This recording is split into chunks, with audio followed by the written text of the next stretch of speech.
ছাত্র সংসদ ইলেকশনগুলো নারীরা ভূমিধস ভোট দিয়েছে শিবিরকে। যখন চারদিক থেকে একজন অ্যাক্ট্রেস সে বলতেছে যে আমরা চাই জামাত ক্ষমতা আসুক, বলে যে আপনি ক্ষমতা আসলে তো আপনি পোশাক করতে পারবেন না, উনি আমি চাই ক্ষমতা আসুক, এসে আমাকে একটু শাসন করুক। মানে দেখেন যখন চারদিক থেকে নারীদের মানে জামাতের এই নিয়ে, এমনকি আপনি দেখেন যখন নারীদেরকে আমরা অবাক হই, যদি সব জায়গাতে প্রতিবাদটা এভাবে আসতো। ছাত্রদল কালকে নারী একজন ব্যবসায়ীকে হত্যা করেছে, কিন্তু ভালোভাবে আমরা কোনো প্রতিবাদ দেখি নাই। যে বিএনপি নেতা একবার বলেছেন তিনি ছায়া ছিঁড়ে ফেলবেন না, শব্দটা ব্যবহার করা যায় না, কিন্তু আমরা কোনো প্রতিবাদ দেখি নাই। কান ছিঁড়ে ফেলে জাগাত করে। নোয়াখালী একটা ভিডিও ভাইরাল হয়েছে, একটা জামাতের একজন মহিলা ভোট চাইতে যাচ্ছেন, তাকে বলেছে এই মহিলা মহিলা আবার কিসের রাজনীতি, স্বামীর খেদমত কর, এভাবে করে ওনাকে এভাবে হেনস্থ করা হয়েছে, কিন্তু আমরা প্রতিবাদ দেখিনি।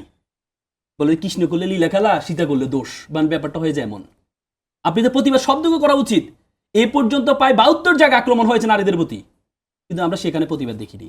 প্রথম কথা হচ্ছে জামাতের প্রতি নারীরা জামাতের অধিকারের বিষয়ে যখন সব জায়গায় হচ্ছে এই একটা ইস্যু তৈরি করার জন্য এটা করেছে, এই ইস্যু তৈরি করার জন্য করেছে, নির্বাচনের আগে ইস্যু তৈরি করার জন্য করেছে। এখানে বেনিফিশিয়ারি সাফারার বুঝতে হবে, কমন সেন্স অ্যাপ্লাই করলে ক্লিয়ার কারা এইটার এর মধ্যে কি বলে মিছিলের ঘোষণা দিয়ে দিলেন, কারা মানে সময় না হতে হতে বিভিন্ন আন্দোলনে নেমে গেলেন, এটা বোঝা যাচ্ছে এটা পরিকল্পিত, এটা করা হয়েছে।